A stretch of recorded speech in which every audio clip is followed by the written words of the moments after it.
요한복음 20장은 예수 그리스도의 죽으심과 이후에 부활을 하시죠. 그래서 부활의 결과가 어떠한지 기록을 하고 있습니다. 요한복음 21장이 요한복음의 부록이라고 우리가 말할 수 있다면, 오늘 읽은 요한복음 20장은 실질적으로 요한복음의 마지막 장이라고 이해할 수 있습니다. 특별히 주님의 부활에 대해서 기록을 하고 있죠. 그래서 마지막에 읽은 30절과 31절은 요한복음이 기록된 가장 중요한 목적을 밝히고 있습니다. 당시에 많은 사람들은 예수님의 부활을 믿지 않았습니다. 예수 그리스도께서 누워 계신 그 빈 무덤, 이 빈 무덤은 제자들이 몰래 예수님의 시체를 옮겨다 놓은 거다. 그래 놓고는 예수님이 부활했다라고 사람들에게 거짓말하고 있는 거다. 이렇게 여겼습니다. 그럴 수 있겠죠.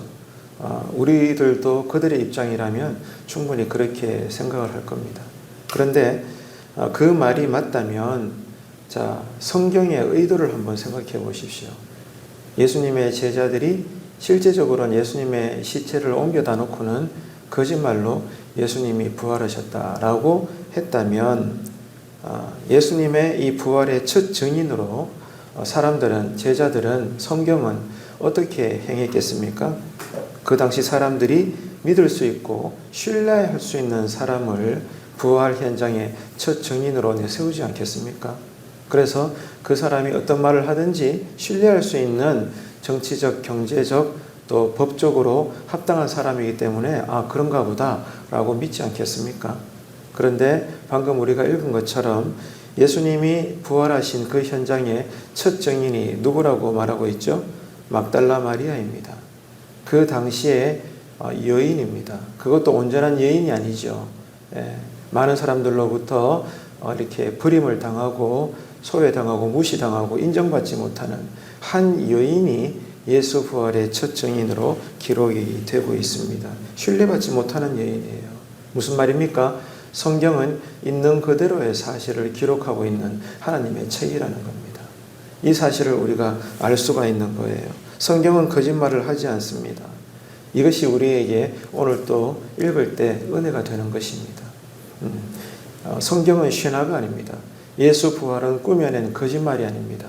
있는 그대로 사실이고 약속하신 대로 부활하심으로 우리에게 놀라운 은혜를 주고 있는 것입니다. 믿음을 공급해 주고 있는 거죠. 그리고 오늘 우리가 이 성경 말씀을 읽을 때 분명히 깨닫게 됩니다. 막달라 마리아가 예수 부활의 첫 증인의 여자로서 쓰임받는 것을 볼 때 하나님은 언제나 약한 자를 통해서 일하신다는 겁니다.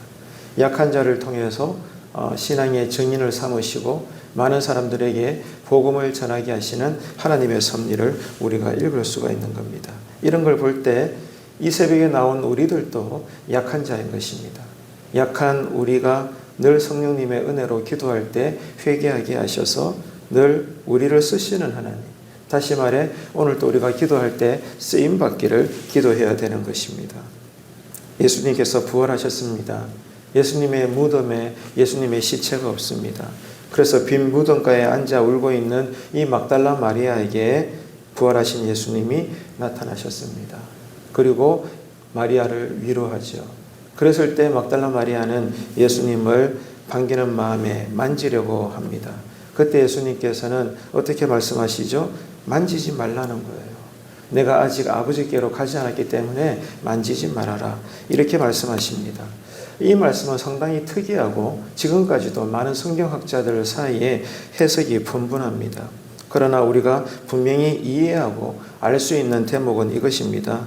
주님께서 이제 부활하신 몸으로서 부활하시기 전에 마리아나 제자들과 가지시는 관계가 아니라는 겁니다.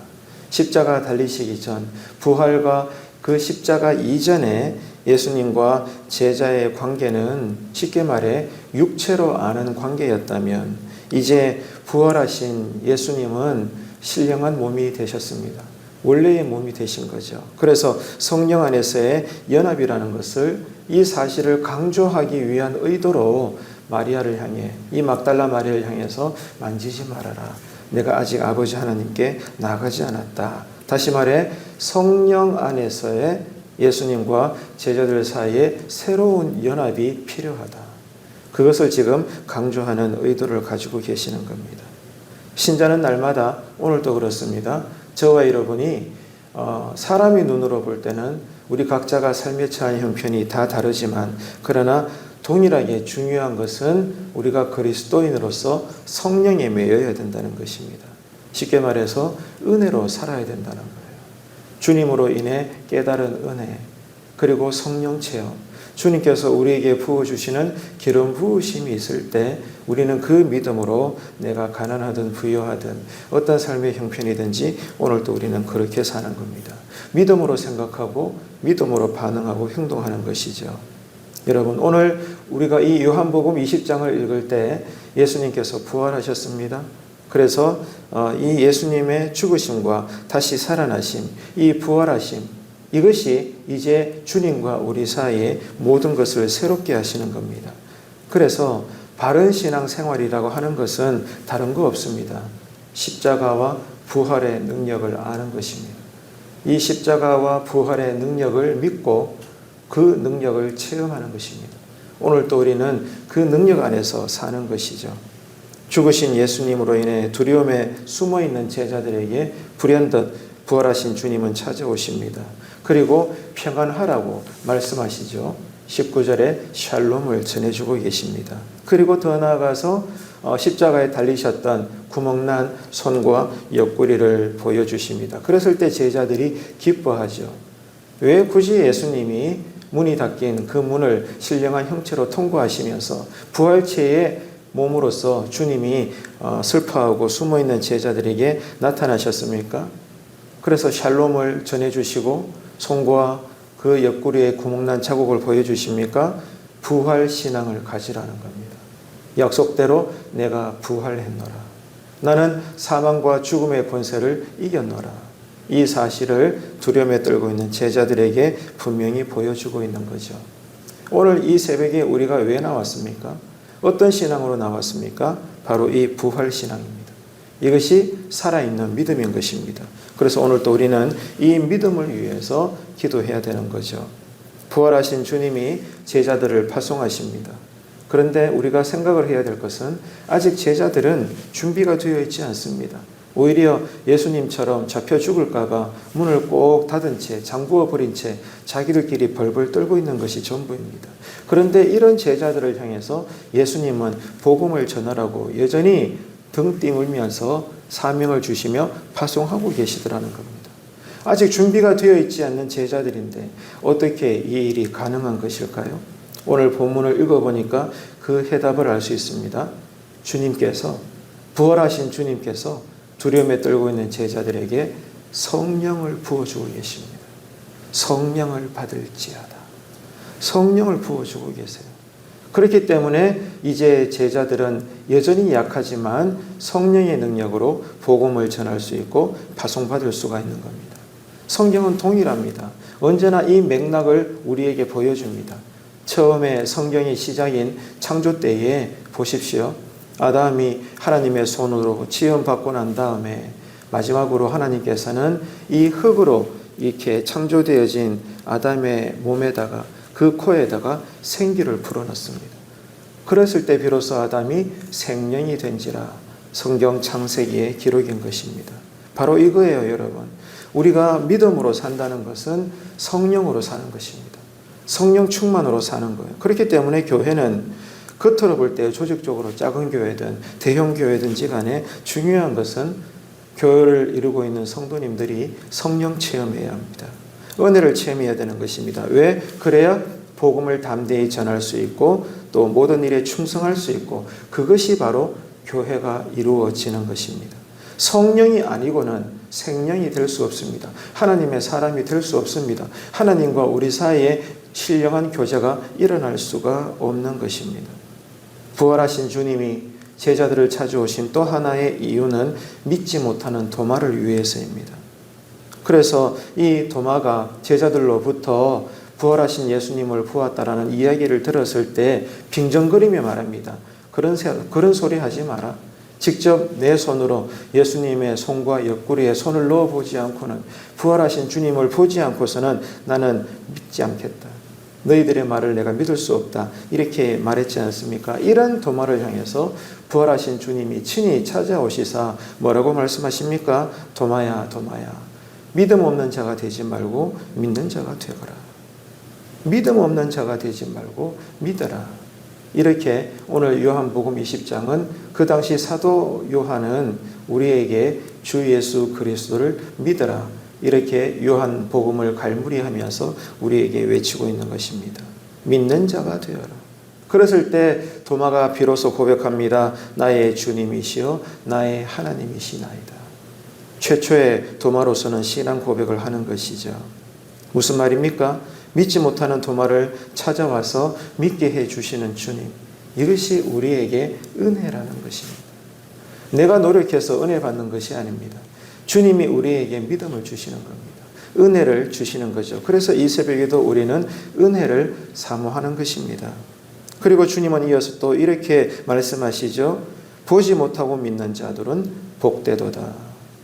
보지 않고 나 예수 그리스도 복음을 믿고 받아들이는 자들이 보면서 믿는 자들보다 더 복되다라고 놀라운 말씀을 하십니다. 여러분, 이 말씀이 놀랍습니다. 왜 그렇습니까? 장차 미래에 보지 않고 예수 그리스도를 믿을, 땅끝까지 이르러 수많은 예수 믿을 그리스도인들을 향하여 말씀하시는 예언인 것입니다. 놀라운 말씀이죠. 그래서 여러분, 요한복음의 결론은 당시 요한복음이라는 책을 읽는 모든 독자에게 이 한마디를 하는 겁니다. 주 예수 그리스도를 믿을지어다. 믿을 때 우리도 예수 안에서 사망과 죽음의 권세를 이기고 우리는 승리하게 될 것이다. 믿으라 라고 권면하고 있는 겁니다. 뭘 믿는 것입니까? 예수님이 하나님의 아들 그리스도이시다.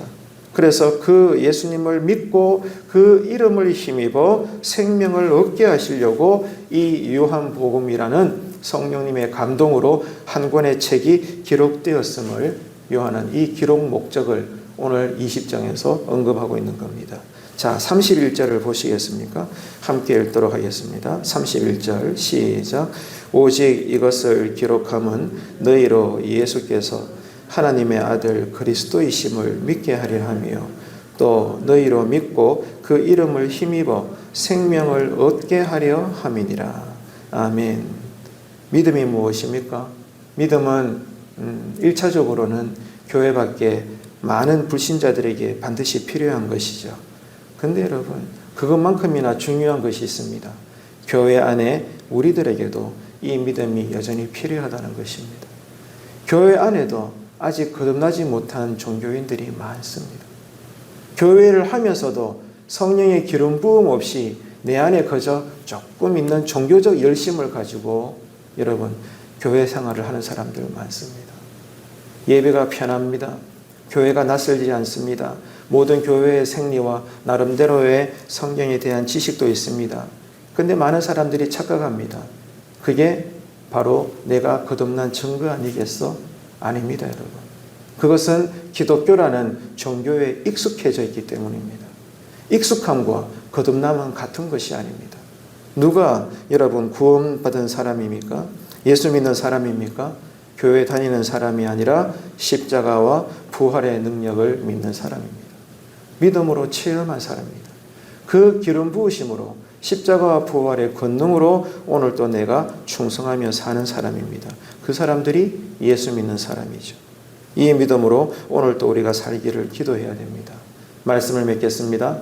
요한복음 20장은 실질적인 요한복음의 마지막 장으로서 단 외마디 하나, 주 예수 그리스도를 믿을지어다. 그럴 때 우리는 오늘 또 지금 여기에서 예수 안에서 하나님 나라의 삶을 거뜬히 살 수가 있습니다. 이 믿음의 은혜가 오늘 또 우리와 함께 하시기를 주님의 이름으로 축복합니다.